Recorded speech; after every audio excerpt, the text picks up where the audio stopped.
Happy opening day. Ooh. Happy Sweet 16, of course, if you don't celebrate the baseball open day. Sweet 16. You know, some restaurants are actually doing there's a 16% off. We got a Hanukkah Christmas situation going on here. There's definitely people celebrating two separate holidays today. Yeah, there's people celebrating both. Yeah, you know what I'm saying? Because we have on this show. We have people that celebrate both. We have people that celebrate one. People at sports books are celebrating both. That's for damn straight right there. I don't know if it's 100%. Some people don't celebrate. Some people ain't liking the March Madness. We'll get into it, but some people ain't liking it. I mean, I would argue that some people don't like baseball either. Okay. Saying that it's boring. Okay. But I disagree with that. Okay. So you celebrating both holidays. I'm celebrating both holidays. Absolutely. We got Sweet 16, and some restaurants are actually doing 16% off for the weekend for Sweet 16. You're saying 16% alcohol. That'd be crazy. That is some depths of Ireland, depths of Germany type fucking shit. Happy opening day. Welcome in All Day Bets. Alex Jacobs, Manny, Ruffin. A lot of good baseball games today as we kick things off. Yankee Stadium, 3 o'clock against the Brewers. If you are listening to this. Good midday work. Freddie Peralta versus fucking Rodon. It's good midday work. Probably be listening to this after that game. But I will be telling you this now. I already have the -1.5. So, and that's plus 142, I believe, or plus 140, plus 136. So, if you are listening to this on Friday, why don't you open the MLB app or ESPN and check to see if the -1.5 hit. And then you can either laugh or say, damn it, I wish these guys posted this earlier and I could have gotten that. I wonder how Brewers fans feel that they got Freddie Peralta coming out there as number one again this year. I wonder how Michael K feels that Joe Buck gets the call today and not him as the Yankees broadcaster. Just throwing shit out there. Joe Girardi in the booth as well. But yes, Sweet 16 going on. Let's kind of, first of all, before we get into that, hold on. We got to talk about the, MLB here. It got personal. Oh yeah, well I wanted you to say your thing about but before you go there, I wanted you to kind of talk about your happy stuff. No, with MLB coming back and the differences of when you're talking to people about opening day. Oh, well, I just had a conversation. I was talking to an old head in Wawa. He had a Phillies little quarter zip drawn, the blue, the blue quarter zip with the red logo with M. Johns, and he had the hat with the blue logo. I'm like, you look fitted. It's opening day. I'm like, what's up, what? I'm like, you excited for the season? He was like, well, if we starting pitching, I don't know if we can hit the ball. But yeah, I'm like, damn, OG, you got the whole fit on. You feel me head to toe. And I asked you if you were excited. You're not excited. And it's crazy because I didn't have this conversation, but I overheard it. I overheard it in Wawa. Like, this was like a couple weeks ago. I overheard a conversation. Like, they were just talking about, I think, someone might have saw someone on their phone, or they saw like one of the newspapers. I was in line, like, checking out. And this girl was talking to her. I think it might have been her boyfriend or something, maybe her brother, about the Philly season, but she was like, yeah, like, we got to find a game to go to. I can't wait to go down there. It's going to be so nice. I'm like, damn. I'm like, why can't you be like this short? But, like, it's not, I was thinking it's all shorties, but it's not, because it's definitely some shorties that be tapped in. Remember the shorty I was talking to you about that was a Boston fan? Like, if I talked to her today about the Red Sox, like, she's probably indifferent. Like, she was tapped in, bro. Shout out to Katie. Miss you. You know what I mean? She'd probably be like, I'll probably ask her about, I swear, bro, she was tapped in. So it's a different, but I like talking to people that are excited on opening day. I don't like talking to people that don't got the vibe. Even though I love talking to my OGs, I'm like, damn, OG. Like, you live like that. Oh, that same OG lived through the 70s. He was probably my age in the 70s and the Phillies. And the Phillies in the 70s, I think it was 77, 78, 79. They finished first in the NL East and then lost in the pennant. That was back then there was no wild card round. You go right to the pennant. They lost, I think, 3-0 to the Reds, 3-1 to the Dodgers, twice, I think it was. That was just me talking to my pop. That was my pop's young bull team when he was like 15, 16. That was Carlton. That was Mike Schmidt. That's when Pete Rose came in. So I'm like, damn, if you lived through that and then you saw them in the fourth year, they finally put together. They didn't win 101 games twice. Why can't you have faith in fucking Trey Turner, Bryce Harper, Zach Wheeler, Aaron? Why can't you have hope, OG? Like, damn, yeah, I'm excited, dog. Like, I feel like it's different because there's an easy way out in that conversation by saying, like, we've been trapped inside in winter. And now you get baseball's back, so it's a nice sunny day. Mm-hmm. Go down to the ballpark, have a day down there. Bunch of beers, whatever. Yeah. So I think that's the easiest cop out to be like, yeah, we've been waiting to get back outside. I heard. Speaking about going outside, you actually get outside. I know last year we were talking about possibly going to the Orioles game down in Camden Yards. I've been hearing DC is a good spot because how I like Detroit, of how like around the stadium there's a lot of shit. Shit to do, yeah. That's kind of what people were saying. You get off the metro and down by Nationals Park, there's like different bars you can go into. It's not just Xfinity. It's different Johns around. Like there's like a strip and shit. I'm like, damn, maybe like that's a spot. It's a little younger crowd down there. I'm like, oh, okay, maybe nigga like me go down there. You know what I'm saying? That could be our Nationals vibe. We should just do like a baseball tour. I mean, that's just like a little East Coast joint. Yeah. Nationals, PNC. We already do Yankee Stadium, but do that again. Do a little Fenway. You know what I'm saying? We gotta make a little trip. Yeah, I plan all that shit out. I like that. I mean, we got 162 games to figure that shit out. I like that. All right, so there was a lot of drama on ESPN Oh boy. this past week regarding LeBron James, Stephen A. Smith, Pat McAfee, as Pat McAfee's show has LeBron James on their show for over an hour as the Lakers were in town to play the Indiana Pacers, and that's where McAfee's show's located. There was a lot of comments about a lot of shit going Stephen A. LeBron finally got to more so address why he confronted Stephen A. courtside about Stephen A.'s comments. Shit was an on hour-long Bronny. segment, bro. I gotta watch the hour-long segment. Yeah, and I think, I mean, one of the biggest things that LeBron said is he's protecting his household with that, but he's also protecting the league and the players, and he has no problem with how you criticize players on the floor and how they play because that's your job. You're supposed to do that. But then he was basically saying that Stephen A. took it a little bit too far, talking about Bronny and this, that, and the other. But then Stephen A. comes back and he's like, you're straight up lying because you told us what Bronny was going to be. You put this extra spotlight on Bronny. You said he was going to go out USC early. He should be a second-round pick when everybody said he wasn't. Or first-round pick, second-round pick. And when everybody said he wasn't, and he wasn't NBA ready, you said that. That's what Stephen A. Smith said. But LeBron took his time to say, you are on a Taylor Swift tour, and you knew that when I talk about you, the first thing you were going to do is get ready to open your show talking right back about me, and you're going to sit in your tighty-whities with ice cream, smiling ear to ear that I'm talking about you. You can just tell the two of them don't have a relationship. They don't like one another. And at least for McAfee, you can give some credit here to both McAfee and LeBron James, because if there was a show on ESPN for LeBron to go and unfiltered showcase himself, in just, I mean, we've never really seen this from LeBron in a midseason ever. I'm not gonna lie. Or postseason ever. I saw open my phone. This was the show to do it on. I saw the clip, and I mean, it probably was. It definitely, I said that myself. Like, it was a good show to do it on. But there was also a degree, like, I swear to God, I opened my phone up and saw a clip of LeBron James sitting next to Pat McAfee, and I was like, how fried am I? Like, I'm like, wait a sec. Like, he's just sitting to the right of Pat. I'm like, oh shit. Like, during basketball, I'm like, oh shit. I was just like, oh, what is he talking? And then it's like, oh, it's Stephen A. shit. I'm not gonna get into like who I think's right or wrong. I don't think it's my place. I actually really just don't know. I do like that LeBron is doing that though, like sticking up for himself. Like, whether he's right or wrong or whatever, if he feels like his family's under attack going on the show, and like, I mean, he's been under attack for the last 22 years, literally. I mean, he literally came out of high school and people on the Cavs were saying, yeah, I don't know what y'all gassing this kid up for. He ain't proved himself in the league, 18 years old. And he took that team to a finals, took that team to heights they've never seen before with the likes of like Drew Gooden, Ilgauskas, you know what I'm saying? Like, so he's been getting attacked for a long time and hasn't been able to say anything. I think this has been brewed up for a very, very long time. There's some things I agree with, some things I don't agree with. I think it was very funny. I don't know if you saw when he called Windhurst basically a weirdo. It's like, for the best friend shit. I thought that shit was funny, yeah, but also kind of fucked up though. Didn't they go to high school together or something? I don't know what the I heard them say that in the clip. Windhorst has been covering him since high school. I don't know if they were necessarily cool. I don't know. You feel me? But I'm like, damn, ain't nobody safe. But then it gets like petty, because I was doing a petty wars when I see Perk talking about, yeah, I think Bron the GOAT, but I said one bad thing about him, and he blocked me on Twitter, or he unfollowed me on Twitter, so I blocked his phone number. I'm like, yo, what are we doing? Yo?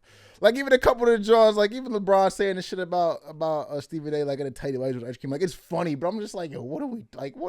There's a lot of like, yo, what are we doing? But I ain't gonna make it bigger than what it is. This shit's fucking hilarious. But you know what I think it is though? If LeBron with the tighty whities comments I think it was, even though it's just so childish and No, stupid, it's just like, oh. but I think this was his chance. Stephen A's been ripping on his ass his entire career. That's why I like it. This was LeBron's chance to be like, I'm going to talk about you now. I like it. It's just, I'm saying the contents of the actual what's going on is like a little like, all right, guys. But I do agree, like, LeBron, get your shit, bro.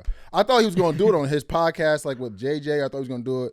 If I think he's hopped on another podcast, or no, I thought he would do it maybe on the shop when he was back door in the shop, maybe talk shit about some report. But he's waited a very long time, bro. And yeah, I ain't mad at him for doing it. I just think it's fucking hilarious. And then Stephen A, you saw Stephen A defend himself about like the boxing video and shit.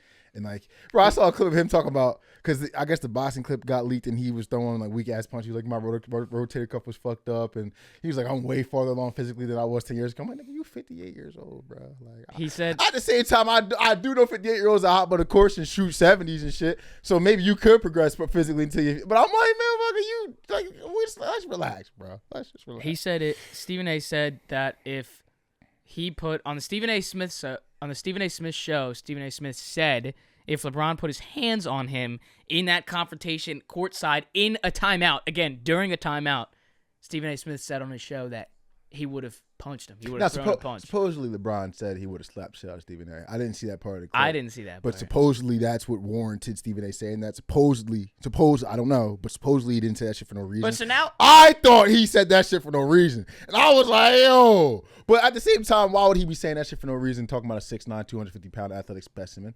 But Stephen A is a gargantuan motherfucker. He don't give a fuck, bro. So I don't know. I think LeBron did say, some people were saying LeBron said he would smack shit out of Stephen A. So now all this Stephen A got means and what it's this, two grown men staying on business. You know what I'm saying? But also, this simply means for LeBron James and Stephen A. Smith, this just is like a loading like roller coaster of what we could possibly see. If we could potentially get a sit-down conversation between the two of them, like after the season's over, like the KD Draymond just John. For them to break it down and hear all this. It does kind of. This kind of has proved my point about like definitely LeBron, but I've also felt this way about Stephen A. But other people have as well. Like LeBron's the GOAT, bro. I think he's the GOAT. I think he's a great basketball player. But I've always kind of thought throughout the years just how he's handled the interviews and shit and some of the book things. I'm like, LeBron's probably just a little bit like of like a, I don't want to say, I don't think nerd's the right way to say it, but you know what I'm saying? He's just a little bit of a weird guy. Like some people like, I'm not going to say Jordan's a cool guy, but you have your own mystique of who you think is like a cool guy. Like, you know what I'm saying? For me, LeBron really like hasn't necessarily fit that bill, but he's just an outstanding basketball player. I love him on the court. I love him as a leader. He's just great. He's a great guy, whatever. But, like, hearing how he's dealt with the situation, I'm like, I don't really know. Like, you know what I'm saying? I don't know if this is how I go about it, bro. Like, even with Stephen A., like, some of his comments, too, going back, like, Stephen A., I think you a G. I really do. Love your work. Like, I love how you dress, all that other shit. But, like, to how y'all talk, I'm like, I don't know if I really think this is how I would go about it. It's just like two guys I've respected their work. I think they're the best at what they do in their job. But two guys have always felt like they're a little odd. And like this little spat for me is like, yeah, I think I can confirm that both these guys are kind of odd. It's all good though. You know what I mean? I'm also surprised that McAfee was even able to land LeBron James, and just something I never would have thought. You know what it reminds me of? Like, speaking of McAfee show, it reminds me of like when I see Rodgers come out. When I was like, because Rodgers, like I've always said, I think is the best quarterback ever. Like I think he's the most talented quarterback of all time. And then like you see him go on McAfee show, and he's even saying some shit that I agree with. And I'm just like, man, this guy's I always thought this guy was a weird guy. Like, you know, it's kind of like the same thing. Like, I'm not like trying to criticize LeBron, but I'm just like, yeah, I kind of always thought she was like, it's like, because like Rodgers, I don't want to really call Rodgers a nerd, but like hearing what he's talking about on there, I'm like, what's the word? I don't know. Like give me, bro, you're 42, talking about niggas in this tiny whitey eating ice cream. I'm like, come on, bro. Like, it's just like, all right. Yeah, I kind of was correct, but I still fuck with you. But I thought I might have been correct on you as a person. Yeah, I mean, they went into everything in that hour and 15-minute conversation. Might have killed our chances of ever having LeBron James on the show, but yeah. Oh well. I mean, eventually. Nah, you can't. I'm gonna get on followed on Twitter for that. You know, you can't say LeBron's your GOAT and then criticize him because Perk did it and Perk got him followed. Okay. You know what I'm saying? So he's never coming on the show. Got it. Yeah. Wondering if we ever get LeBron James on the show, that shit ain't happening. That shit ain't happening. Okay. Okay. So. All right. So transitioning to some betting as we get into the Sweet 16. Ask the questions before Sweet 16? Yeah, as we get into Sweet 16 from a betting sense and what FanDuel's looking at, what we are looking at on FanDuel as we propose another gambling question to kick off this Sweet 16 weekend. So We'll go. I have a couple questions. I'm gonna go question by question. I want you to answer if any of these scenarios would make you quit gambling. So I'll start with number one. Super Bowl night, you're on the phone, FaceTime with your boys in the room over, maybe you're visiting the crib, and your father hears you talking about how much and how excited you are and how many bets you're putting in for the Super Bowl. And he has a little sit down with you, maybe you're a little buzz before the game, and just has a little talk about your gambling. Would that make you consider or stop gambling? No. Okay. Not on the big game. Okay. Yeah, I like that. You know? I like that. We can address that after the Super Bowl. I like that. Once the football season's over, we can address it. Okay, I like that. Second question. You're on a vacation with your boys. Maybe you guys are in like Jamaica or something like that. Maybe you guys are in Mexico. Long night out. Everyone's going to sleep. You gotta stay up. You watching Joker play Demon Noir or something out in Miami Open, but the time zone's messed up. You up late. They see you watching the game up late. You freaking the fuck out. Waking people up. Next morning, they like, yo, we gotta talk to Alex, man. They give you the intervention, the homie intervention. Like, yo, this is going a little too far, bro.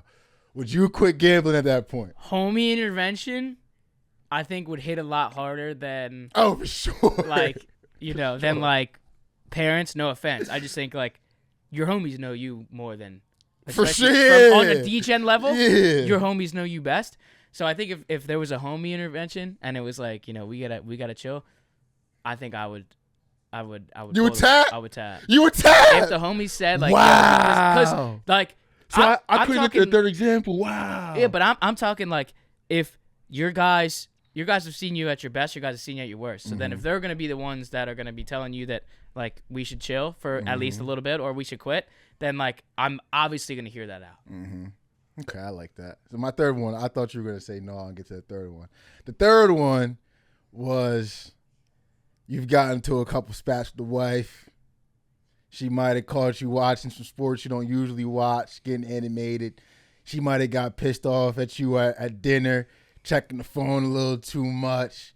Family outings, you might be a little too glued to the TV, getting animated, your mood might be messed up at a barbecue or two. She don't like that. She say you gotta stop gambling or she's gone. It's over? If she's gone, then it might be, but how you do it. Okay. For everybody out there. Okay. How you get under the radar is instead of using FanDuel or DraftKings where it's on bank statements. Absolutely. You find your ass a fucking bookie. Okay. And then this guy's professional. Nobody knows. Real professional. So I'm just saying. My type of bull. I didn't tell you to do that. My type of bull. Also, my advice to the situation is all about how you handle it. All these examples, it was about being caught, being loud, and being, you know what I'm saying? You should take the mook way of gambling. At the end of the day, you should be able to have 10 G's in the game and nobody knows you got 10 G's in the that's game. Also, yeah, great point. But at the end of the day, we don't say it enough on this show from a betting show, but gamble responsibly. Please. Always, put up what you can only afford to lose. I actually see the gamble what you can afford to lose. This is where I'll lose my credibility as a talking head because I actually don't believe in the gamble what you can afford to lose as a degenerate. I believe in the gamble what you can handle to lose. If you want to bet your whole bank account, shit. If you can mentally handle that, I'm right with you. You feel me? So you kind of flipping the script on that. I am flipping the script. It's horrible advice. It's horrible because you gotta be you gotta understand the nuance of what I'm saying here. So I'm not telling you about your whole bank account, but like, if you can and you can handle it, if it's something that you can handle, you know what I'm saying. There's some guys that got a good job. Oh, I got a nice check coming in on Friday. It's a big game on Thursday. I might put a couple G's on it. If you can handle that mentally, I ain't mad at you. Some people are mad at you. They probably should. I ain't mad at you. I also ain't mad at it. I'm ranting, but I seen people on Twitter talking about there's a guy that's a VIP and he has $25 units, and people don't like that because they say you can't be good enough at betting to have a VIP if you are only betting $25 units. I didn't know what their criteria was, like what the unit would be. I assume maybe like 100 or 200, maybe they would say. Their argument was, how can you be that good if you haven't accumulated enough money over time to still be betting $25 units? That's a fair point. Yeah, but you know what I would say on that? But like, also, you could be like, I don't know. I have the problem of winning bets and buying shit. or like winning bets and Yeah. buying drinks, or winning bets to cover, winning bets going to the casino. Winning bets, I'm getting a New Jersey. Winning bets, I'm going to the casino. Yeah, Winning you know what I'm bets, saying. I'm But at the bar. if you mark yourself as a capper though, does that change? Like, would your mentality change though? No, I think I would just go base it off of the stats. I mean, what's your record? Okay, that's a fair point. I'm just saying though, if you were at a point where you're taking capping serious, right? Like, are you still winning? Because I'll to tell you right, bro, I want a $50 bet or $100 teaser that I put in our football season and dash some extra drinks, nigga. Like, you know what I'm saying? Yeah. Like, fuck it. Yeah. You know what I'm saying? Like, yeah. I'm looking with Shorty. Like, yeah, I might get the $25 one. I might get the $30. Like, you know what I'm saying? Yeah, that's the shit I do. But I'm saying if I was capping and I was putting on a link and shit, those $50, $100 winning, I might have to stash those. Stash those for 3-4 months. Maybe you could up the unit door. Yeah, I don't know. It's actually a fair point. I don't unit shame. No, that's not something I do. I definitely don't unit shame. But I do wonder, like, you know, if I was thinking about buying a subscription to a capper, if I saw he's betting $25 units, was that something that would deter me if they were winning? Maybe probably not. But I don't blame people. I feel like you just have to go off of the record in that sense. And like, I think also with subscribing to cappers, a lot of it, like, it was a big thing. Like people like who gravitated towards the beginning, like the Kennys and the Jerrys and the Caps. Like, honestly, like those guys, I'm nowhere near as good as them at betting, but like it was pretty similar to like how they bet and how I bet. Like I remember like when we went to link cap at the casino, like he was betting shit. I'm like, you were like, yeah, Cap just texted me to join, like he got this. I'm like, oh, I was looking at, I'm about to, you know what I'm saying? It's like, if a guy's not betting thousands of dollars, because there's some guys that bet $1,000, a la Bo Wagner, but bet shit that you would never bet. Like you see some ping pong shit on your Discord, you like, all right, bro. I mean, you betting 30 G's on this shit, but I ain't trying to bet no ping pong. Like, you feel me? But then you might see some guy that bets $25 units, and he's looking at the same parlay this weekend that you was looking at. So it's like, and he got a good record. So I think there's holes in that argument. You know Also, what I mean? I feel like it's a lot of like personal preference too. It's really For just sure. what you feel and sure. what you're looking for. Are you gonna go for a long shot type of Discord? I also feel like that's a bad mentality though, because imagine being an old head, right? Imagine being an old head. That'd be like your dad and listen to you about gambling advice, because your dad probably bets more money than you on bets. It'd be like, bro, what? Like, Yeah. I got way more time to be looking into this shit. Like, you know what I'm saying? It's like, you think about it, bro. When you an old head, when I'm an old head, bro, I'm a watch some young bulls at the country club that's feeding me some winners, bro. Because I got a family, I got a wife and shit. I don't got the time to be tapped in like y'all tapped in. So if you would come from that mentality, bro, you're not gonna have no young bulls. You're not gonna have no YNs giving you free winners. Yeah. Yeah, look at you. And I was giving my shout out to the old heads at the course, man. Last year I was giving out free winners all football season, man. They knew who to come to, man. You're not gonna have no young bulls. So yeah, I actually don't care now that I think about it. It is a good argument to look at though too. Yeah, it was at interesting. least from capper sense. It provoked some toilet. Speaking on that though, I don't know if you saw Kenny last weekend with Justin Thomas. At 11:38 p.m. on Friday night, he took Justin Thomas for $900 to win $100,000. Oh, I thought you were gonna tell me he fucking met that nigga. And then Justin Thomas had a ridiculous day on Saturday. Yep. Mm-hmm. And then going into Sunday, The Hovland shit happened on Sunday. Hovland. So he did end up hedging. Hovland was plus 500. So he put $10,000 on Hovland as a hedge. Hovland wins it, so he gets $50,000. Or he was plus 600. One of those two. He That's was either crazy. plus 'Cause 500 I or remember 600. we literally talking about. I'm like, yeah, I love live betting on Sunday. And one of my favorite guys who did that shit was with Victor Hovland. But you know what's crazy though? Like he's obviously upset. He's like this because that could have been a ticket for the century. Oh my god. You know, 900 for 100 bands. Yeah. And obviously he's upset because Bro, what the it fuck? comes to Hovland. And he's like, And then he had the other draw this year too. yeah. Where he could have won. But like fucking when you 50 see grand. like fucking, you know, imagine that once you place the 10,000 wager on Hovland, think about that. You're either gonna win $50,000 on Hovland, or you lose the 10,000, so we'll call it 11,000. You win what? 89,000. So you're either winning 50 or 89. It's a great spot to be before both of them tee off. in. It's a great spot to be in. Unbelievable spot. Yeah, it's a great spot to be in. Yeah, it's unbelievable. It's Kenny McAndrews for you. So it's just one of the cooler things. Guy and never disappoints, bro. Never fucking disappoints. Ever. Shout out Kill Kenny. That's Kill Kenny insane. on Twitter. He's and got the to Moonshot Discord for those listening out there. He's got it. I feel bad, bro. I mean, obviously he hit Nick Taylor last year. He had a couple hits.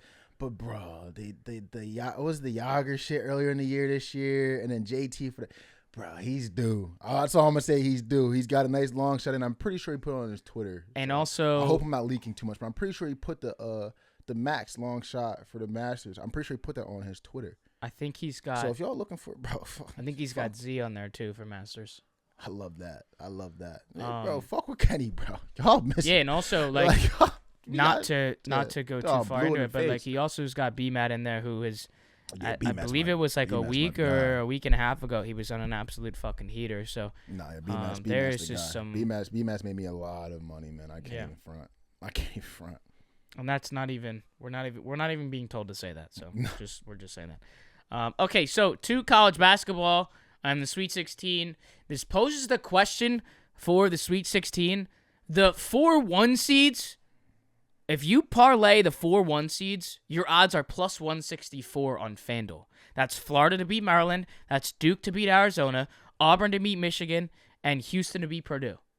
So if you're following, and that's plus 164, if you're following the trends of the chalk that everyone was so pissed about when all these brackets had chalk, and everyone's so goddamn mad at, if we just follow exactly what happened in round of 64, round of 32, then why is this not like the Mega Max play of the year?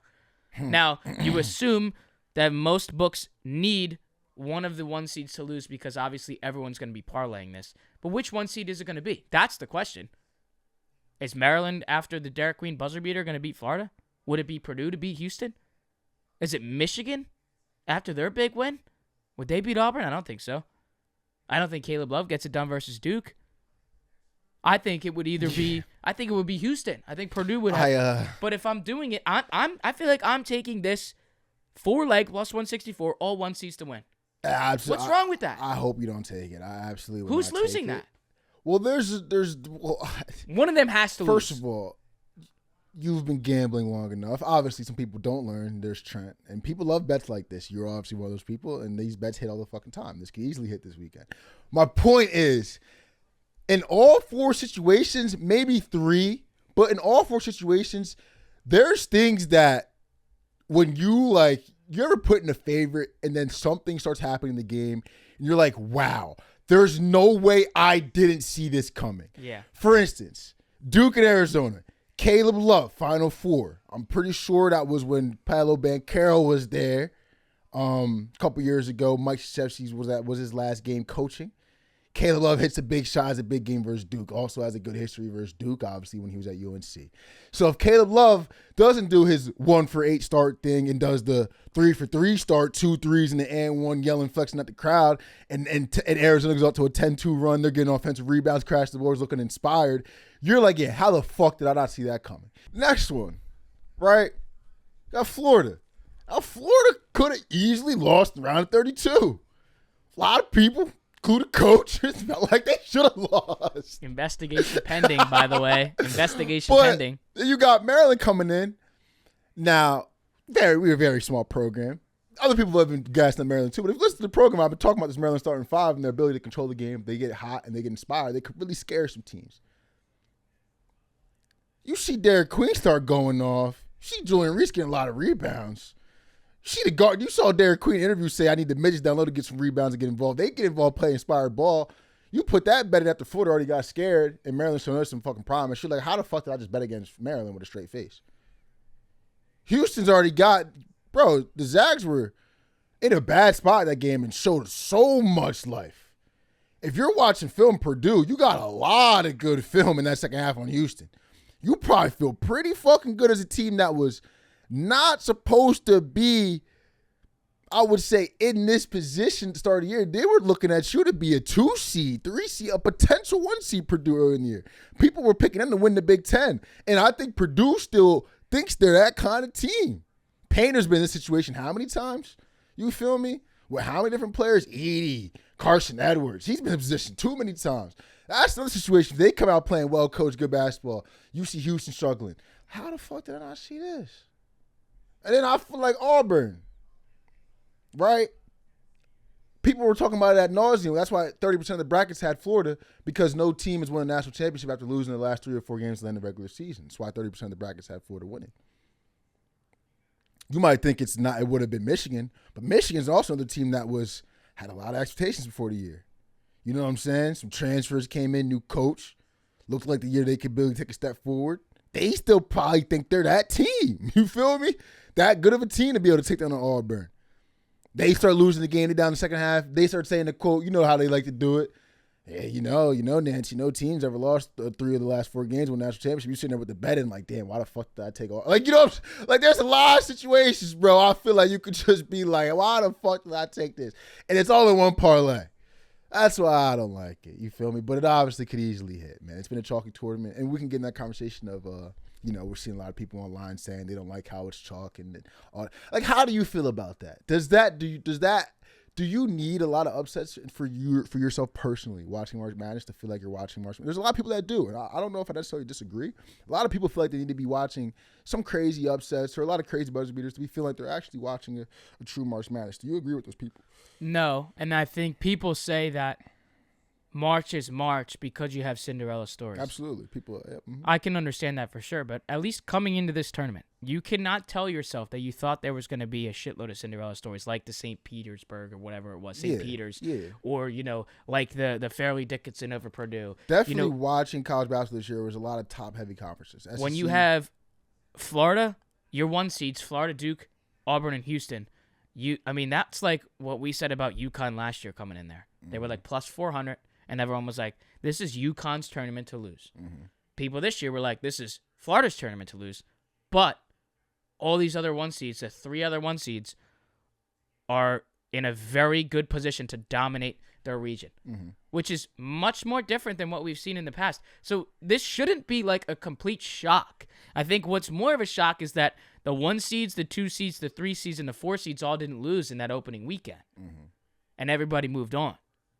There really weren't a lot of upsets either. I think that like you said in the Matty Betts thing, that the highest upset that cash was what, plus 265 or plus plus 190 for the it's also a thing. There wasn't a lot of hype upsets. I people are blaming NIL for this, obviously, which it's a good point. Like, you know, Drake loses their coach and their best player to Iowa as soon as the tournament ends. Like, if you were looking for a Drake run next year, it's probably slim to none.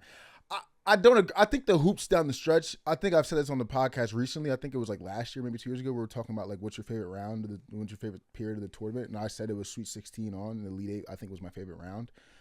I remember the year it was FAU San Diego State in the Final Four. Bryant, I think, made the Sweet 16, if I'm not. Maybe they made the round 32. During that year, I remember people were saying, I think that was the same period year as well. I think that's when they went to the Sweet 16.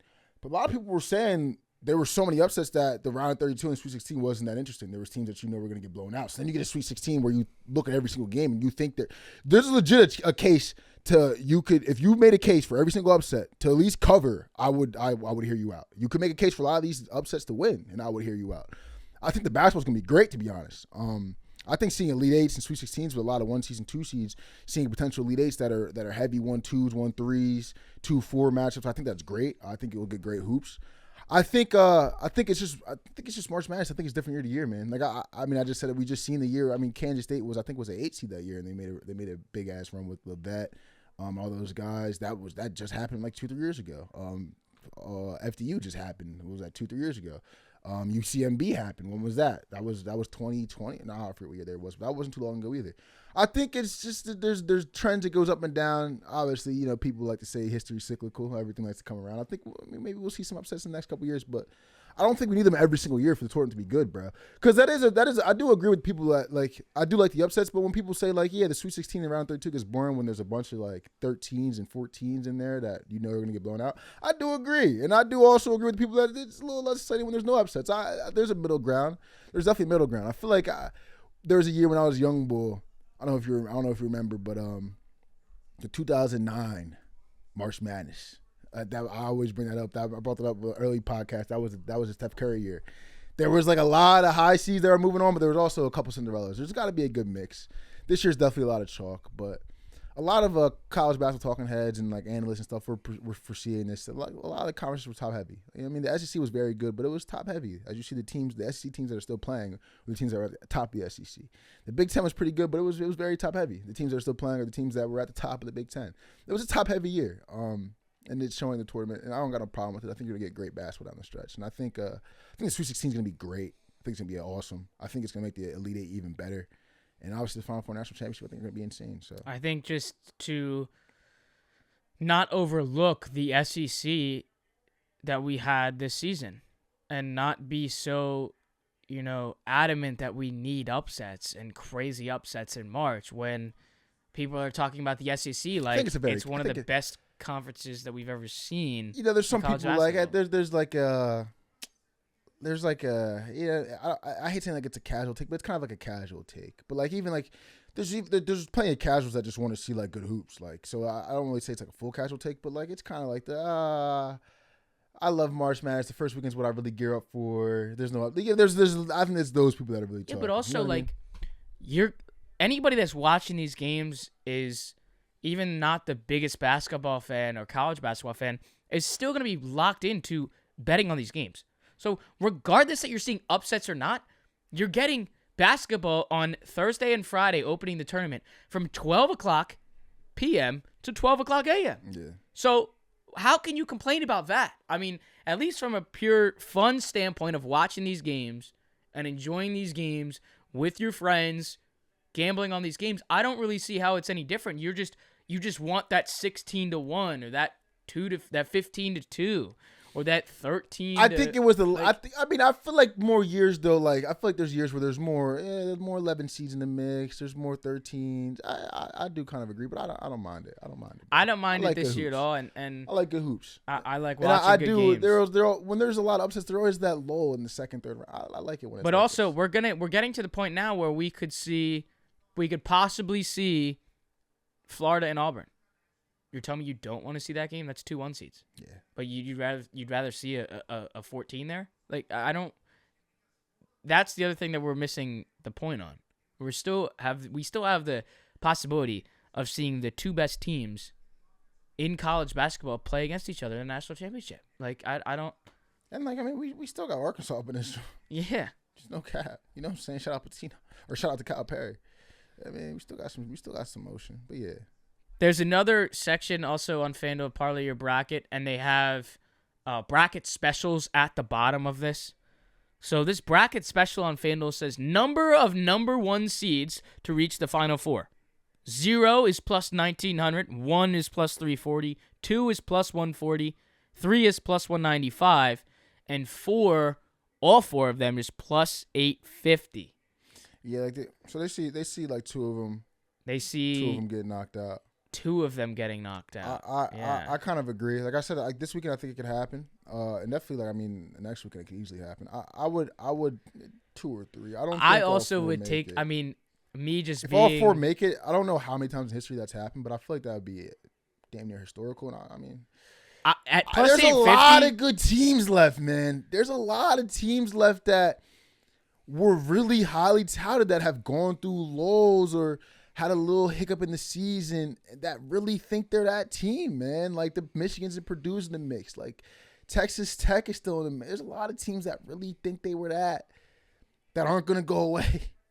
Arizona still thinks they're that. They spend a lot of money on that roster, man, and alumni. They think they're that. There's a lot of teams that really, really still think they could make a push, man.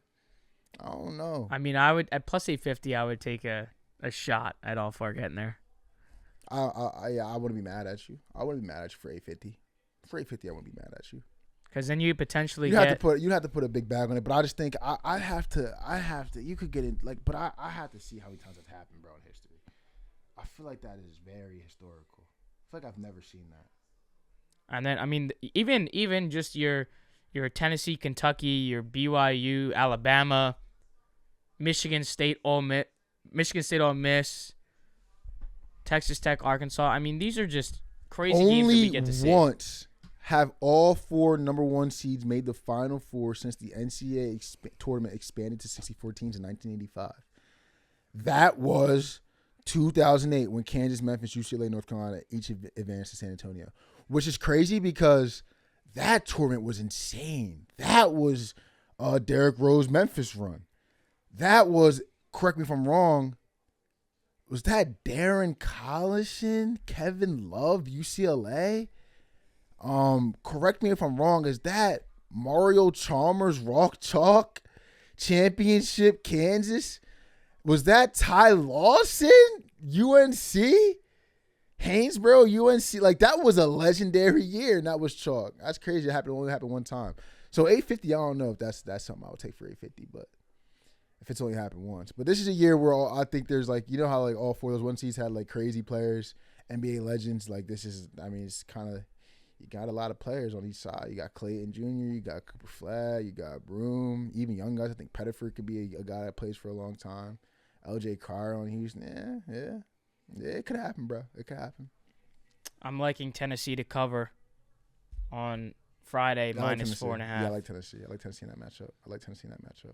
So you get the 4.5 covered there. I do. You picked all these. There's only one favorite. Is there a favorite in the 4? I actually don't think I like any of the favorites in the 4 you picked against the spread. Yeah, Duke 9.5. I think 9.5's a lot. 6.5. I think 9.5's a lot for that Duke Arizona Houston game. 8.5. Auburn 9.5. That's a lot for that game. I think that's 9.5's a lot for that game. I think Maryland can cover that too. I think it's 5.5, 4.5. I think they can cover that as well. I think I don't know. All those 1 seeds could win. I do like every single underdog in those games to cover. To cover, yeah. No cap. I think it ends for Arkansas here. I like Tech there. You like them to cover too, 5.5? I don't. I like it. Don't love it. Wouldn't bet it. But I feel like there's going to be a lot of people taking Arkansas 5.5 just because of all I this like noise it, don't now. love it. I wouldn't bet it. Look, I wouldn't bet it. But yeah, I think Tennessee's probably one of my favorite bets on the board. Arizona's definitely one of my favorite bets on the board. I can't lie. Maryland's probably my favorite bet on the board. No lie. I think they can slow down the pace versus Florida well with those 5.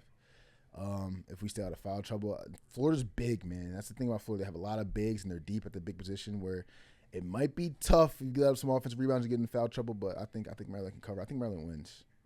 Honestly, hot take. It's crazy because I have Florida winning that championship, but I think Maryland does win that game. All right, so let's go to MLB. Happy opening day. Got some future parlays to look at. It gives me time to pull up the Philly schedule.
Yo, before we get into MLB, I heard him talking about that. What do you think about LeBron changing coach on Mind the Game? No more coach on the podcast? Well, I mean, you think that was a JJ call? I think that was both because, and I feel like the media is going to blow this out of proportion because, it's JJ no longer on the podcast when it was the two of theirs podcasts. But at the end of the day, you know how bad of a look that is? If you have your head coach doing a podcast with your star player, it's a bad job. I mean, that's terrible. So, like, people that are going to be like, it's a bad job. LeBron gave up on JJ for his podcast. It's not, I don't think that's so realistic. I think it's pretty. I always thought it was funny. I'm like, oh, we got to do. Because I was like, yeah, wait. I ain't seen no Mind the Game podcast. It's good to see them doing that again. And it's funny. What if they did it in the offseason? JJ was probably working his ass off. Yeah, trying to get so I don't think that's. I would like to see, that would be a good offseason, John, though, if JJ came back from Mind the Game But yeah, I think Steve Nash. Just to break down a couple games. I think Steve Nash is an underrated basketball mind. Just how amazing he was at the point guard position. 2-time MVP at the point guard position, playing for the Suns. Him and Amari, and then as a coach, I think the ownership let him down. I think he would have won a championship with KD, James Harden, and Kyrie if ownership didn't care about vac status. But you can't go back in history and rewrite. But I also think he was a great coach. I mean, he had a team of KD and Nick Claxton basically, and Bruce Brown when Harden went out with the hamstring and Kyrie went out with the ankle. KD has his foot's a size shorter there in the Eastern Conference Finals, and they might win that series and go to the finals. That was the year that Giannis won the championship. So yeah, I think Steve Nash is a great basketball mind, underrated. It's probably a great pod. Yeah, we'll see if it's how it differs or if it's kind of going to be the same type of structure. But I liked mind the game when that shit was fire. They were breaking down plays and stuff like fire. that. So we'll see, and you just see a different side of LeBron too, because he's talking no personal tighty whitey LeBron. LeBron's good for like once every 22 years has he done it. I like that. Right. I like that ratio. Right. You know what I mean? The top of mind the game. All right, over to baseball. Happy opening day. Got some future parlays that I have placed to look at, and also, being outside the city of Philadelphia, taking a look at some of the Phillies props. So this is Manny's blind look at. I don't want you to see any of these yet. We can just stare at that one first while I break this down. So this is going to be Manny is taking his first look at all of my future parlays. Let's start with the first one. 4-leg parlay. Cole Reagans, American League Cy Young. Blake Snell, National League Cy Young. Jason Dominguez, American League Rookie of the Year. And Dylan Cruz, Paul Skeens' teammate at LSU, National League Rookie of the Year. Just $5. That's it. Just $5 fucking dollars wins you $11,782. You know, that's actually a really good narrative with Dylan Cruz, Paul Skeens' teammate. Like, couldn't you see that being like a 30 for 30 when we're like 40? Like Dylan Cruz and Paul Skeens both go on to be aces. They both came in year after each other, won NL Rookie of the Year. That's a good but you got no Andrew Painter on there. And I was going to wait for it later in the show. I do like this parlay. This parlay is decent. The only thing you can argue, though, is the rookies are the two favorites. The Blake, yeah, that's true. But the Blake Snell, that's an interesting shout. That's an interesting shout for sure. You know how I feel about Cole Reagans. He's on the bump at home today. I think he's only -130. You know we'll be taking that. That's an auto bet. Shout out to my boy Cole. But I wonder with Andrew Painter, with all the hype he's gotten, missed the last 2 years, obviously, to Tommy John. He's listed for Rookie of the Year at +3K. And I was taking a look at it. He's not slotted to come up until June 30th, right? But I read up on Andrew Painter. They said his fastball is touching 99 consistently, has some rise on it. He has the curveball that everyone likes, the change that everybody likes, and he's added a slider in there. He's taken out the sweeper and added a slider in there that has some nice stuff at 80 miles per hour. Can you come up at June 30th? And have enough time to win Rookie of the Year? I believe so. What would you have to do at that point, though? Like, if you get 15 starts, 16 starts. You got to have a lot of strikeouts. Got to have a lot of strikeouts. I would assume you also have to have a good amount of wins. Quality starts also. A lot of quality starts. You probably can't 10, have 11 quality starts. 3 innings. Yeah. And 5 hits. I would have to say, 4 yeah, earned, a and lot we're of out. quality. Absolutely. A lot of quality starts. ERA has to be pretty good if you're not going to be up for the whole season as well. I think it's a stretch. I like your parlay, but I'm wondering about the Andrew Painter at +3K if that's worth the take at someone that's going to come up at June 30th with all that hype. But that's a good parlay. I like it. So I did multiple of these MLB future parlays, and I was mix and matching a bunch of the different player awards. So if we look at another one, Corbin Burns, National League Cy Young +1500. New team, Arizona Diamondbacks. Just lost Jordan Montgomery to Tommy John. You're the guy. Be the guy. You're the guy. You were the guy in Baltimore last year. Be the guy. Then we got Scooby Dooby, as I like to call him, American League Cy Young +350. One of the top guys there. Then, yeah. Okay. Then, Aaron Judge MVP back-to-back. Oh, it's just the back-to-back ticket. And then Matt Shaw from the Chicago Cubs, National League Rookie of the Year +410. What are we doing here? $5 for We're 7,300. taking 2 different National League rookie. We got no Andrew Painter in there. No, Andrew Painter will not be seeing any of my layers there. Matt Shaw over Scooby Dooby, Burns. So that's the back-to-back lay. Yeah, and the then back-to-back in the new location lay. And then Judge, because if you remember for Judge MVP bets, the only time he hasn't gotten it in the last 4 seasons were the 2 seasons that Ohtani got it on the Angels. Since Ohtani left, I mean, the battle is between Judge and Witt. So we'll see if we can get a back-to-back. I haven't seen a back-to-back in a long time. So since I believe that was Miguel Cabrera in that 2013. Yeah. So we'll see if Judge can defeat that.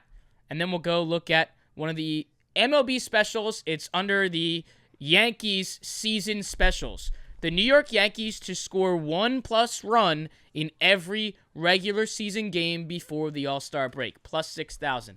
This sounds fucking insane. Yeah, it's terrible bet. But if you look at last year, this made it to July 7th. That was the Monday. Bro, that's not good. Before the All-Star break. They were literally exactly 1 week before the All-Star break. It's not good, bro. How is that not good? They have to get to the All-Star break. We didn't make it 50% of the way, so it's justifying taking the bet? No. It's before the All-Star break. Oh. And they were a week away. Okay, my fault. It's not the full season. My fault. I was like, it's what? It's just before the All-Star break.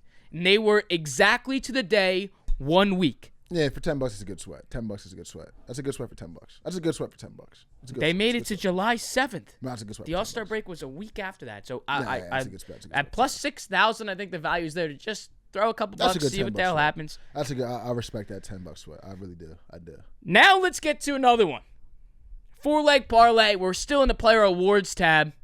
Kyle Tucker, National League MVP. I think Kyle Tucker's got a shot here and a big chance to have one hell of a season in Chicago. Those MVP odds in the National League for Kyle Tucker's plus 1,700. And you parlay that with the American League Cy Young, Garrett Crochet, new pickup in Boston up in Fenway at plus 360. You add Skeens as the National League Cy Young at plus 200. He's the favorite. And then we go back with the Yankees here. Jason Dominguez, American League Rookie of the Year, plus 450. Another back-to-back. Just $5 there is 6,800. Another back-to-back on the ticket. So your big one there is basically Kyle Tucker. What's the problem with Wheeler? You don't think Wheeler's due for a Cy Young? I did not have Wheeler. I faded on Wheeler. He was plus 600, I believe. Yeah, I feel like he's due. I feel like he could have won it last year. I feel like he thinks he should have won it last year. I feel like he might be due. That's a good tick, though. I don't know if I love the back-to-backs on the ticket, though. You got a lot of back-to-backs. I got a lot of Jason Dominguez on here. Jason Dominguez is going to have to do his thing. Jason Dominguez, but even with the back, you got the Scooby-Dooby back-to-back. It's Skeens back-to-back. I do like the Crochet mention. That's my type of bet right there. Now we get to the do not comment on this yet. What? You said I wouldn't like it. I don't really see what the problem is besides the team you did say I would have a problem with, actually. Okay. So...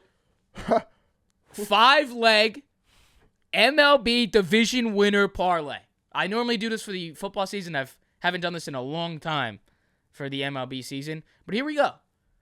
Your odds are plus 15,065. The AL Central winner, the Detroit Tigers. The NL East winner, the Philadelphia Phillies. The NL Central winner, Chicago Cubs. The AL West winner, Texas Rangers, not the cheaters in Houston. And the AL East winner, obviously, I'm wearing the jersey right now, Aaron Judge. Go Yankees. AL East winner. Those odds are plus 15,065. You have the Tigers at plus 230. That's your highest odds there to win their division in the Central. Phillies are behind the Braves at plus 200. Cubs are the favorites in the Central. Yankees are the favorites in the AL East. And then you got the Rangers, who are just behind the Houston Astros. What do you think? I told you I was really high on the Tigers this year to win the division. I like the Tigers. I like the Tigers. I think the Tigers and Cubs are 2 good picks. I think this is a very respectable lay. I know you like the Brewers in the Central. I do like the Brewers, but I like the Cubs is a good pick. I think this is a very respectable lay in terms of balls. Because you went for 3 divisions that are going to be absolute. You could even argue 4 with the AL Central, because that's always a sweat. You went for 4 divisions that are going to be absolute sweats. I mean, can't say that Cleveland's not going to have something to say about the division. Can't say KC's not going to have something to say about the division in the Central. And at least And the three Twins, teams. I believe, are the favorites now. Twins are going to have something to say about the division as well. And at least 3 teams are going to have something to say about that division. I know Central, less of a sweat, but I feel like the Brewers are going to have something to say, at least early, maybe late. But I think they'll have something to say at some point. Obviously, with the Rangers, Astros are there. And the Yankees, as a Yankees fan, I'm kind of surprised because of all the things we're hearing. But I do think we had this conversation before the show started, but like how Yankees fans feel before the season, how Phillies fans feel before the season. And I was saying, like, out of the 30 MLB teams, if you were to go across the league, I'm pretty sure 27 to 26 rosters would say they would take that roster over mine right now. So I don't hate it. I think the Yankees can overachieve. It's funny because, like, as a Phillies fan, you're in a city where a lot of people are expecting the Phillies to not. I don't think they're going to win the division. I think the people think the Braves are going to have a bounce back year. Striders in the mix. They'll win the division. If not, back. Yeah, if not, they think Juan Soto might have a little bit of juice to add to the Mets. They'll win the division. I don't think the Mets are going to win I don't want the Mets' starting pitching lineup. I think the Braves could. I think it's going to be between us and the Braves. We're like, the optimism is very low in the city, right? And then, like, I feel like you have, like, I'm optimistic, but like I feel like you have like a higher level of optimism for the Phillies than like most Phillies fans have, right?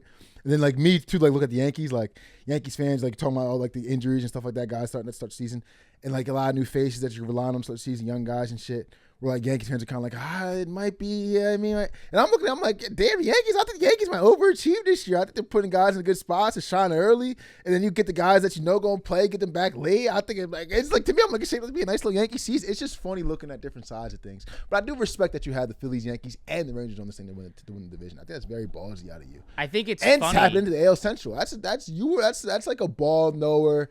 I respect baseball. I'm gonna go in that division, put in my parlay. That's like putting the NFC South in your football parlay. You know what I'm saying? That's actually the comp. Like putting the AL Central in your division parlay is like putting the NFC South in that motherfucker. Well, I think at least for the Yankees standpoint, as a fan, it's like I'm frustrated because I don't think that their odds are set correctly for how they're supposed to start this season. Mm-hmm. No Garrett Cole, no Stanton, no Luis Gil. Mm-hmm. You got injuries in the bullpen with Ian Hamilton and DJ LeMahieu starting on the IL. There's so many different injuries that we already kind of broke it down where I don't need to get into it again. I don't think the books are setting the lines correctly, but based on me being a fan, I'm putting them in there, number one. And number two, they're still the favorite to come out of the American League. Also, so why would I not take them to win the division? I wonder if someone has stats like Aaron Judge is pretty healthy throughout his career.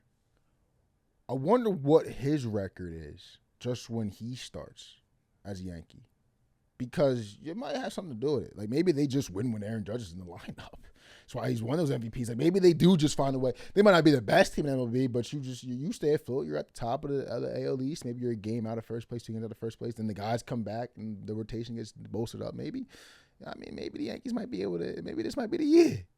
And finally, I got my 5-leg player prop parlay.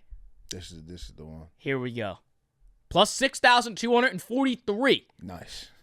Aaron Judge to hit 50 regular season home runs. Had 58 last year. It's a great sweat. As a Yankees fan, got his jersey on right now. Let's just have some fun. It's a great sweat. And I got him in a bunch of different future parlays to be the MVP. So that's got to 50 say a would lot help. about you if the books think it's plus 110 for you to hit 50. Yeah, and he's plus 110 to do that. That's a lot. Former Yankee in San Diego starting on opening day is Michael King to record 200 regular season strikeouts. It's plus 142. Had 201 last year. This is a bigger spot. You got Yu Darvish starting on the IL, so you're going to need a little bit more help from Michael King. We'll take the strikeouts. High expectation team. If we were doing stock up, stock down on pitchers, he'd be stock up the last couple of years. I like this. I like where your head's at. He was a bullpen guy for the Yankees, came to in the trade for San Diego with Juan Soto and became a starter there, and he's pitching lights out. Yep. Then we go to my American League Cy Young. That's Cole Reagan's 200. He was just above this mark around 207 or 208 last year. Let's just continue to do the same thing. Plus 116. Royals got a shot at that division, and obviously how they played in the Yankees in that series in the playoffs last year with that series. Now he came and pitched. I'm confident, and at plus 850 as the American League Cy Young, I'm going to root for that as well. I'm being cold, bro. Then we go to Elly De La Cruz. 60 regular season stolen bases. That sounds fucking outrageous. It's plus 158. He had 67 last year. He's the favorite by a pretty good margin to lead the league in stolen bases. So we're going to ride with 60 just because the value's there. You can't really get value for 50 for Ellie De La Cruz, and I don't really want to like touch Corbin Carroll, who had like 39, and the value for him would be taking 40, or he had 35 and take 40. I'd rather just sweat the guy that's arguably the fastest guy in the MLB, who to get 60 stolen bases when he had 67, I'll take it. And then lastly, to round out this parlay, Bryce Harper to hit 30 regular season home runs. He was right on this number last year. That's plus 124. Right on this number last year. And where there's some lineup changes, kind of getting a little extra pressure on the Phillies to perform. Is this World Series or bust? Is it World Series or fail? It's World Series or bust. Like, I think for them, we'll get into it when we talk about the team, but yeah. Let's kind of lead and, lean on Bryce Harper and the stud hitters in the lineup. So 30 home runs for Bryce Harper, honestly, in my opinion, sounds a little bit low for him. So I'm going to ride that as well. And that rounds up the parlay, $20 to get you $1,200. I like that. That's good sweats. That's actually good. That's good sweats. And you get a little mix of both. You get some strikeouts, you get some home runs, you get a stolen base, you get a little bit of everything to sweat, for the entire season. The Bryce thing is interesting. I think Bryce, though, he puts a lot of I think he's going to come out this year with a lot to, I'm not going to say to prove, but I think he's going to be very motivated. I think he's even if you don't think he's going to get that 30 mark, I think that's a good bet because I think that guy's going to come out this year. He's going to try to hit 50 of the motherfuckers. I can guarantee that.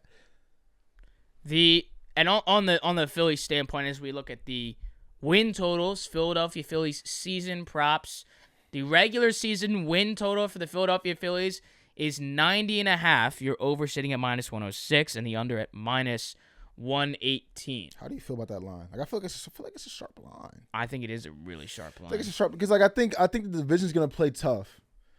I think the division's gonna play tough, and then when you're setting the lines, right? Because the thing about the Phillies, a lot of this shit's done by computers, right? So if you're a computer, right, and you look at the Phillies' first half of the season last year, came out to a blistering start. People forget Alec Boehm was an all-star starter.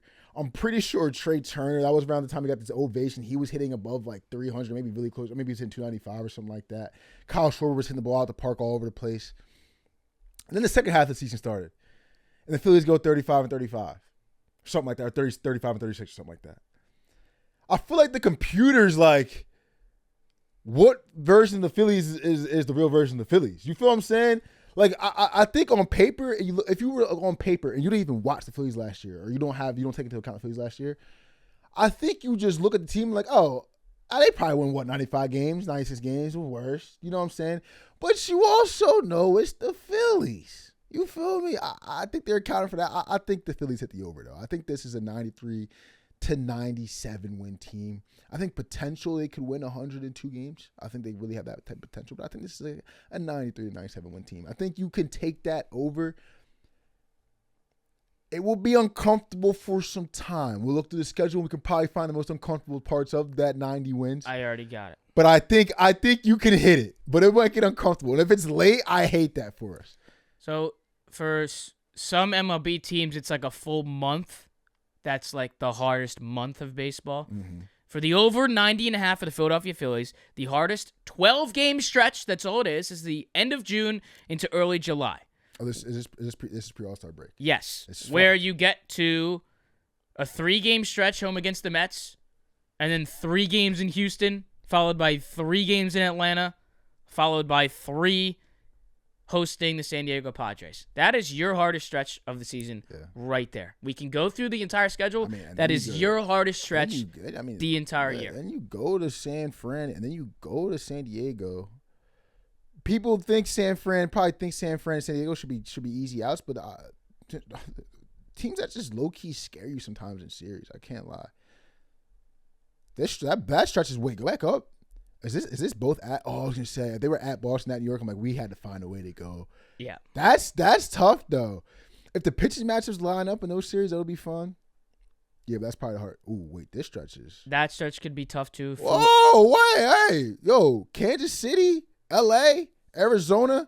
I see Minnesota, New York. I skipped over New York. Yeah, wait, that's a demon tennis season. You go New York, KC, L.A., Arizona. and Minnesota to end the season, and Minnesota's gonna be playing for a division spot to win the division for sure. We're gonna be playing to win the divisions for sure. That's gonna be that might be the more the harder stretches just because you're in September. I do think the Phillies though. I think if I had to set a total like a number, I think they'll win 96 games. I think they're gonna win the division. I really do. Plus 200. I think I think there's a lot of like the questions around the Phillies are like the complaints you're hearing right now are just kind of things that are like not vague, but things that matter. But like it's like the lineup, right? Like is Schwarber gonna lead off? Is Trey Turner gonna lead off? Whatever. I think it matters for a good chunk of things, especially for your home run bet, like Bryce Harper's protection. If he gets walked, the computers have him projected getting walked a lot because the second half of the season, his protection wasn't doing very well. So you could just walk Bryce Harper and get the Bohm, and it'd be a different story. And you make Bohm throw his helmet and shit like that. Make him get benched. Yeah, he's not going to have 30 home runs and get walked a lot. I think it could change this year. I think he's going to have good protection behind him. I think he's going to hit 30 home runs. I think a lot of people are complaining. You hear people, oh my God, Rangers on the IL. We have to see Taijuan Walker again. I mean, I don't think you're going to see Taijuan Walker long. I think by the time you get to the beach, you're not going to be worried about Taijuan Walker, guys. Like, I don't think it's a thing. You know what I'm saying? Like, a lot of things people are bitching about, I think it's just very... To be fair, I don't know if he should have came back this year. Well, if it wasn't Taijuan Walker in place for Ranger Suarez, then who was it going to... If all we had at this point was Taijuan Walker, I don't want to know where the fuck we're going to go after this shit. You know what I'm saying? But also, like, with the team in general, like, there's people are saying the team's getting older, this and that.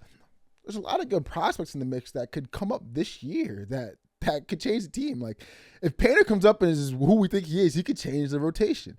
If for whatever reason, Stott or, God forbid, the $300 million man, Trey Turner, go through a slump, people are giving a lot of, what's his name? God, Aiden, I'm forgetting the cuz last name. I want to say Miller. Aiden Miller down in AAA is making a lot of noise, middle infielder.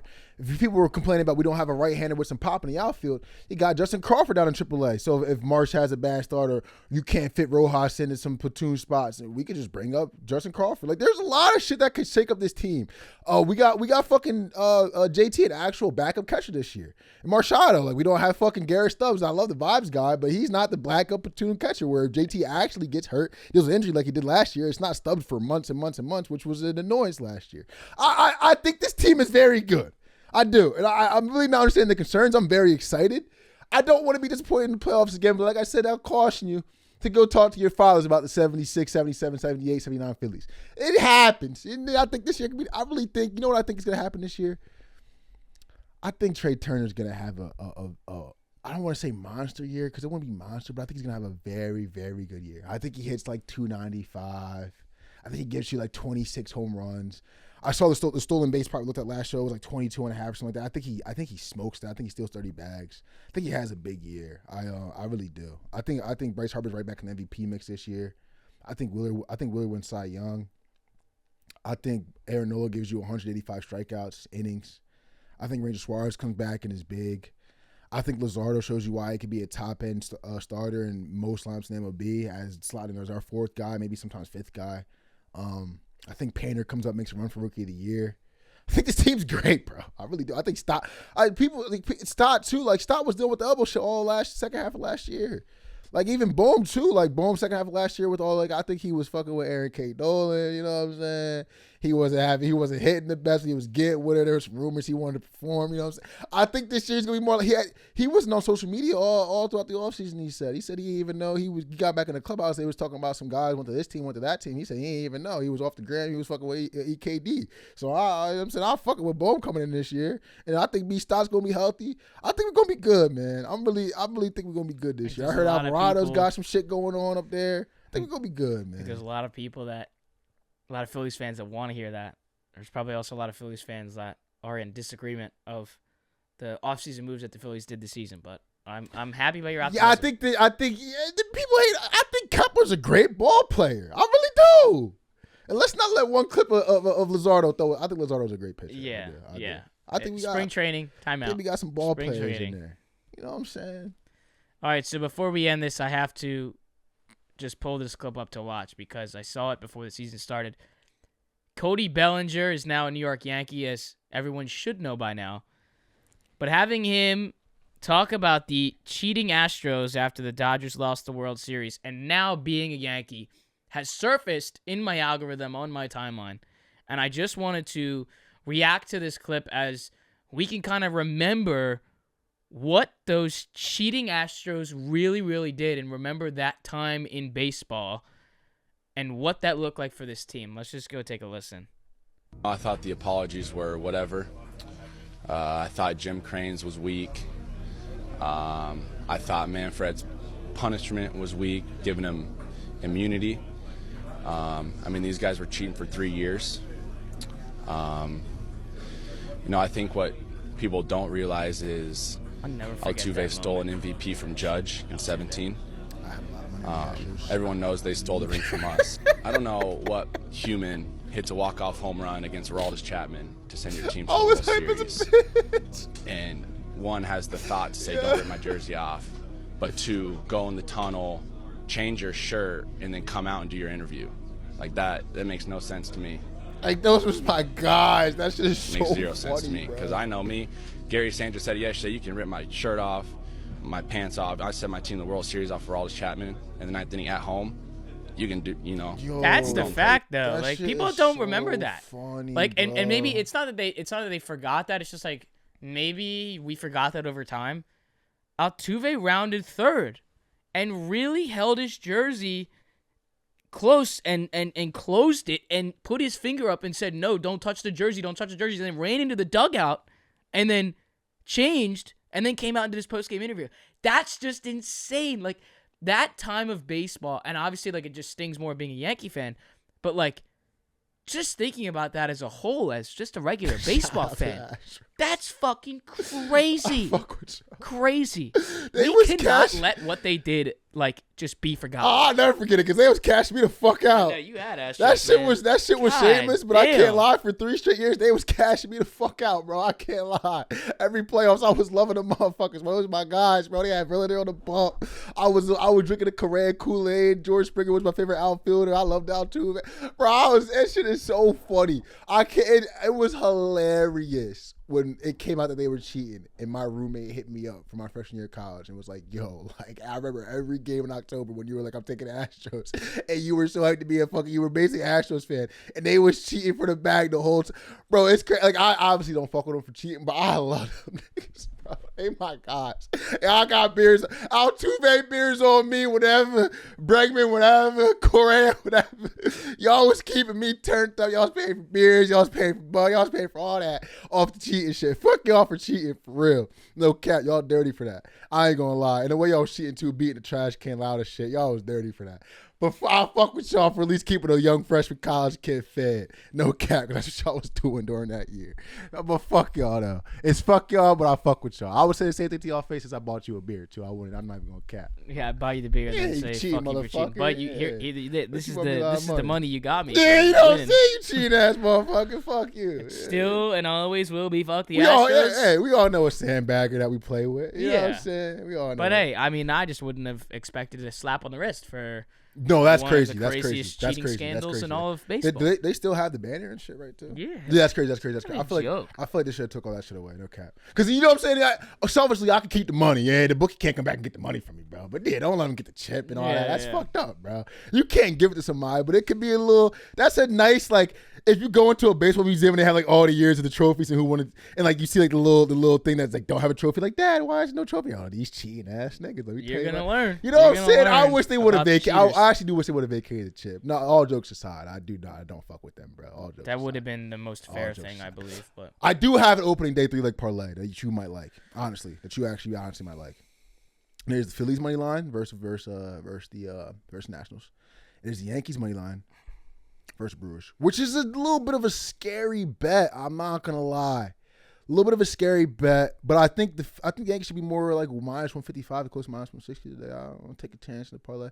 Then you know who the third one in the parlay is. You could just guess who it is. Absolutely. For some good value at plus 322 to get the juice pumping on the first day. That's what I'm looking at today. I think the Yankees might spoil me though. Or I mean, it could be the Royals for sure. But Cole Reagan's at home is literally a system. Like if you haven't seen this show or heard me talk about the Royals or Cole Reagan's, you will. every time he pitches, I'm betting on him. But every time he pitches at home specifically, I'm heavy on him. And last thing to note as well, the starting pitcher for the New York Mets today is former Yankees closer Clay Holmes. Hilarious. And people think those guys like there's legit Philly fans who are like, I'm scared of the Mets. I don't think they catch. He had a that. great spring training. as a Good for starting you, pitcher. dog. Good for you. Good for you, dog. Maybe you'll figure it out. I don't as a know if that starting pitcher. pitching line's going to last in the whole year. There's some matchups there that I couldn't decide betting on. Like this Padres-Braves matchup, I couldn't decide. But also, like, think about what the Does starting Scooby-Dooby have value? Scooby Dooby and Blake Snell. Nah. Lopez and Sonny Gray. Does Paul Skeens Time and out, though. Sandy. Does Scooby-Dooby not have value on his card? First five, bro. Wait, go to the first five because you just go and bet on the first five plus a half. Whoa, I might have had my value play today. Whoa, run line. What is that? Minus what? 135. Oh, that's a little much, yeah. Because they know, because Scooby, bro. They know that game's gonna be tight when Scooby's in. Watch it be like a fifth inning. If I could have got like minus solo 120 shot. or below, I would have taken that. Yeah. I would have taken that. But yeah, I think. I mean, even if you take the money line, you get a push. I think that might be a bad bet, bro. under 3.5 for first 5 runs. It's low. Skeens versus Sandy though is interesting too. Dude, these first Skeens versus games, Sandy's these really the first interesting. games, these starting pitching matchups are Crochet amazing. was that Crochet versus Evaldi? Yeah. I think I would actually take the Rangers there. Logan Webb, Hunter Green in the Giants Reds matchup. Sale and Michael King. I don't Braves, know if Padres. you saw Han tweet out his Cy Young picks. No, what's that? But he had a narrative in there. I forget what it was. I'm sorry, Han. I don't really memorize your tweets, but I do remember them when I wake up the next morning. So that does matter. I feel like more than memorizing. But he had Hunter Green in there at like plus 3K to win Cy Young. They were a Han stats. Like it was like there's advanced stats that I remember off the top of my head, and there's like a Han stats. You know, the MIT Johns. It was like stuff plus some other John, but he had Hunter Green in there. So Hunter Green's gonna be a guy I'm watching because of Han. You know what I mean? They're good guy over there. Growing on Twitter, we got 33K. Oh, whoa! Let's see his tier list. Is that his tier list? Wild card teams. Let's react to his tier list. Hold on. Let's react to his tier list. Oh God, let's see it. First place Dodgers. Hold Cubs, on, open the tweet Braves. so I can see it. Yeah, I can't. I'm with it all. Let me see the picture, bro. Yeah. You can't open the picture? Oh, I'm about to say. Yeah. First place, like in the division? Yo, he's smoking crack. They're Ahan. Yo, Ahan. No, Ahan, don't do this, bro. Ahan, you ain't do this, bro. You ain't put the Phillies third, bro. He has them as a wild card team. No, Han, no, bro. Way no. too early World Series prediction is the Mets over the Rangers. With Next. what pitching? Next. The Clay Holmes is the opening day pitcher. Yeah. Whoa! Wait, we might have to. You might have to hop on the show, bro. Wait, now you might have to come talk about this shit, bro. You might have to. Are you on the podcast account? Oh, you would. Oh, okay. No, you're not on the podcast. If he was on a pod, yeah, right. This one right here. If he was on the podcast account, I would say tweet him right now and be like, you have to come on and explain this one, bro. How the Phillies gonna finish behind the with what pitching? Can't even add it on camera now. Yeah. So he's got. Okay. 10 MLB pitchers that satisfy both with 100-plus innings as a starting pitcher in 2024. So Dylan Cease, Hunter Green, Taj Bradley, and Carlos Rodon as his. I mean, those Rodon mentioned. Those are big. Rodon mentioned. Those are big. You taking Rodon? No one in narrative? Probably not. No. But those are big Cy Young odds right there. I mean, those are 2,200. 4 names that if 3,000, they all 8,000. took a step to win a Cy Young, I wouldn't be shocked. Yeah. I wouldn't be shocked. Any of those guys have a really good year. All right. Can we go back to that tier list one more time, bro? I'm dumb. Like, yo, what? I don't understand. So is this? Oh, this is in the division. Oh, he got the Giants over the Padres. That's not happening. Yo, got the Blue Jays finishing 5th. He knows what he's talking about with the Tigers, though. He knows what he's talking about with the Rangers, though. Good bump. And the Cubs. The facts that and the Cubs. hold on, pause. And the Cubs. And the Cubs, yeah. It's I mean, 3 out of that's 4. But the fact that the Phillies are a wild card team and the Mets are gonna beat the Phillies The Mets in the gonna win the World division, Series? it's not happening. It's not happening. I actually like this. I like this list a lot. I would probably move the. Y'all know I'm a Mariner. I'm a fiend for the Mariners starting pitching, so I probably would move the Mariners up to 2nd. Let's just say fuck the Astros for now. I would change that. I would definitely swap the Diamondbacks and the Giants. Go back up. What else would I change here? I would swap the Phillies and New York and Baltimore. yeah. I would probably swap Baltimore and Boston. I'm high on Boston this year. I'm the opposite. I think the Orioles. If You think it's the Orioles division? if the Orioles are gonna, if the Yankees aren't gonna win the division, I think it's gonna be the Orioles. Mm-hmm. Yeah, I don't agree with this Phillies hate. I don't know what's going on there. I don't know what's going on there, bro. World Series Mets over Texas Rangers not happening. I don't know what's going on there with the Phillies in the wild card, third place in the division. I'm gonna be crashing out all year. All right, that's it. Sweet 16.